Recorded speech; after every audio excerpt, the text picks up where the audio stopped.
Assalamualaikum warahmatullahi wabarakatuh. Di video kali ini, kelompok A akan membahas materi tentang jurnal khusus beserta contoh soal dan pembahasannya. Sebelum itu, perkenalan diri dahulu. Saya Rahma Khairunisa Rizkiana dengan NPM akhir 381. Lalu ada anggota kelompok saya. Yang pertama ada Clarissa Marsanti dengan NPM 382. Selanjutnya Dandi Hendo Pratama dengan NPM 410. Dan selanjutnya Jessica Putri Sabilillah dengan NPM 414. Dan terakhir ada Anissa Indrawati Nurarofah dengan NPM 416. Masuk materi yang pertama. Terdapat pengertian dari jurnal khusus. Jurnal khusus adalah jurnal yang dikelompokkan sesuai jenis transaksi yang dilakukan. Setiap terjadi transaksi, petugas pembukuan akan mengidentifikasikan jenis transaksi yang terjadi dan mencatatnya ke dalam jurnal khusus yang telah dibuat. Oke, selanjutnya di sini saya akan menjelaskan tentang perbedaan jurnal khusus dan jurnal umum. Untuk perbedaan itu sendiri terdiri dari 4 aspek, yaitu ada format, pencatatan, posting ke buku besar, dan yang terakhir ada peruntukan. Untuk format dari jurnal umum itu sendiri, format jurnal terdiri atas tanggal, akun, keterangan, dan referensi, serta jumlah yang terdiri atas debit dan kredit. Sedangkan untuk jurnal khusus disesuaikan dengan kolom yang diperlukan dalam mencatat transaksi sejenisnya.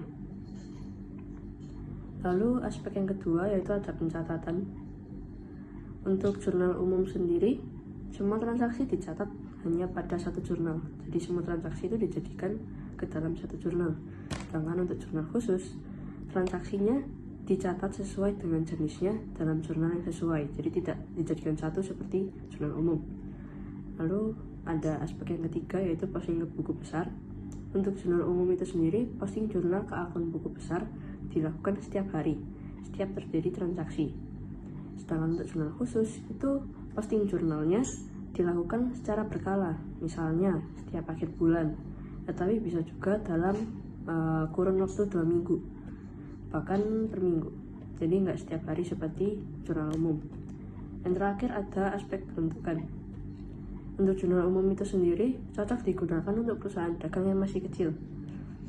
Lalu untuk jurnal khusus itu digunakan pada perusahaan yang besar di mana transaksi sejenisnya sering terjadi sehingga memerlukan pencatatan khusus.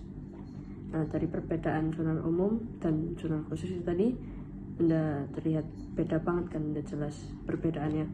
Selanjutnya saya akan menjelaskan tentang manfaat jurnal khusus. Manfaat jurnal khusus antara lain itu yang pertama, memungkinkan pembagian pekerjaan. Jadi kayak spesialisasi pekerjaan gitu.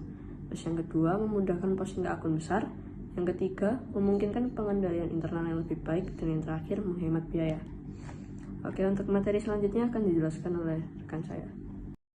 Selanjutnya ada pengelompokan transaksi pada jurnal khusus. Yang pertama, jurnal penjualan. Penjualan barang secara kredit.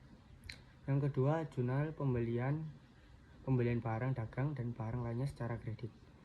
Yang ketiga ada jurnal penerimaan kas, penerimaan piutang, penerimaan dari piutang tunai, penerimaan setoran modal. Keempat, jurnal pengeluaran kas, pembayaran utang dagang, pembelian barang dagang dan barang lainnya secara tunai, pembayaran gaji dan pembayaran selain gaji. Selanjutnya ada jurnal khusus dalam pencatatan akuntansi. Yang pertama, jurnal penjualan atau sales journal.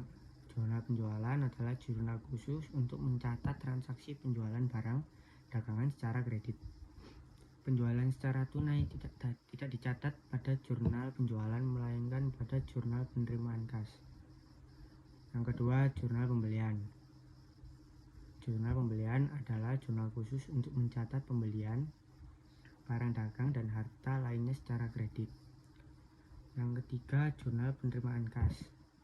Jurnal penerimaan kas adalah jurnal khusus untuk mencatat semua transaksi penerimaan uang tunai dan atau setara dengan uang tunai. Yang keempat, jurnal pengeluaran kas. Jurnal pengeluaran kas adalah jurnal khusus untuk mencatat transaksi pembayaran yang dilakukan oleh perusahaan untuk berbagai tujuan. Transaksi yang sering terjadi adalah pembayaran utang dan pembelian tunai barang dagang. Berikut contoh soal yang akan dibahas oleh rekan saya. Selanjutnya saya akan membahas soal pertama. Pada bulan Februari tanggal 2 dibeli barang dagangan dari PT Dendrobium sebesar 10 juta dengan nomor faktur 111 dengan syarat 2/10 N/30. Masuk ke dalam jurnal pembelian pada tanggal 2, keterangannya PT Dendrobium dan debitnya syarat pembayarannya 2/10 dan N/30. Pembeliannya 10 juta dan kreditnya masuk ke dalam utang dagang dengan nominal 10 juta. Soal kedua, Februari tanggal 3 dibeli barang dagangan dari PD Panda sebesar 2.500.000 dibayar tunai. Masuk ke dalam jurnal pengeluaran kas. Keterangannya jadi pembelian tunai dari PD Panda, debitnya masuk ke pembelian dengan nominal 2 juta, lalu dikreditnya masuk ke dalam kas dengan nominal 2 juta. Lanjut ke soal ketiga, pada bulan Februari tanggal 4 dijual barang dagangan kepada PT Catlea sebesar 4.500.000 dengan nomor faktur 222 dengan syarat 2/10 N/30.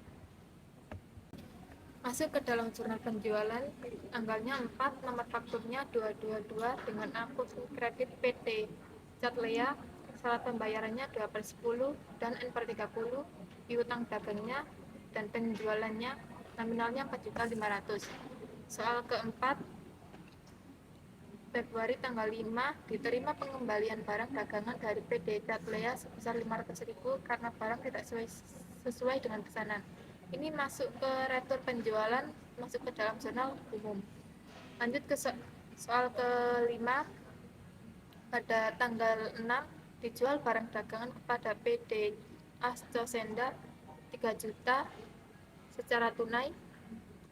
Masuk ke dalam jurnal penerimaan kas.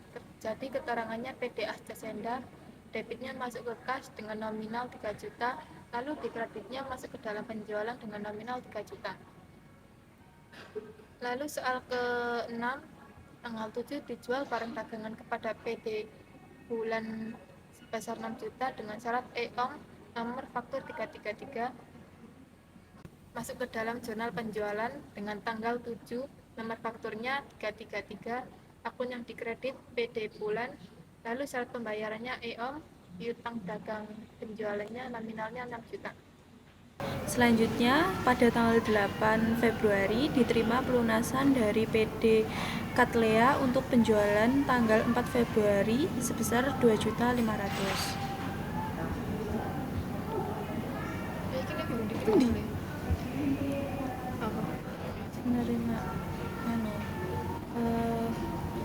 Penerimaan.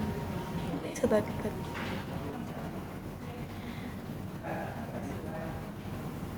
Pada tanggal 8 diterima pelunasan pada kas 2.500.000 di debit dan kreditnya piutang dagang 2.500.000.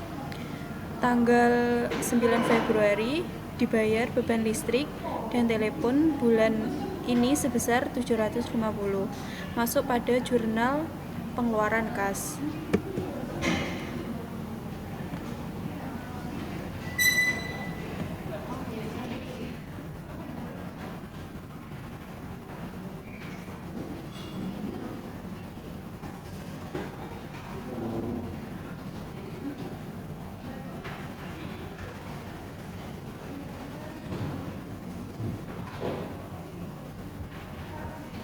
Tanggal 9 keterangannya pembayaran beban utilitas masuk pada debit akun beban utilitas sejumlah 750 dan kreditnya 750 pada kas.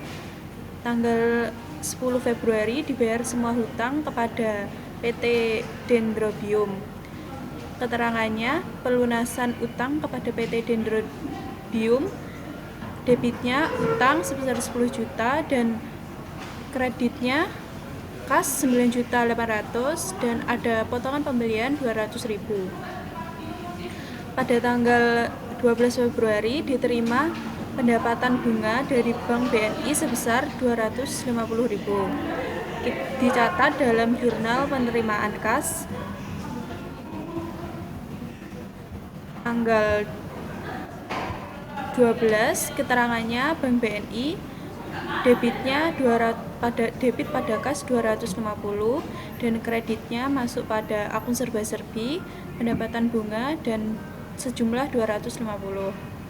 Pada tanggal 14 Februari dijual peralatan kantor bekas sebesar 900.000 kepada PD Kamboja.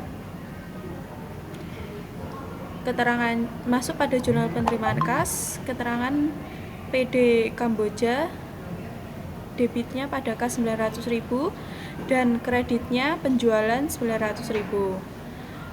Pada tanggal 15 Februari dijual barang dagang kepada PD Asis Centrium sebesar 1.500.000 dengan nomor faktur 231 dengan syarat EOM. Dicatat pada jurnal penjualan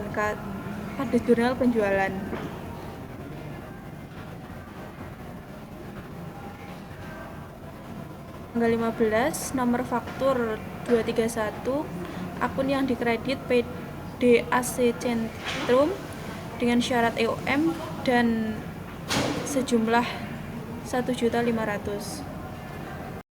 Sekian dari kelompok kami, kurang lebihnya mohon maaf. Wassalamualaikum warahmatullahi wabarakatuh.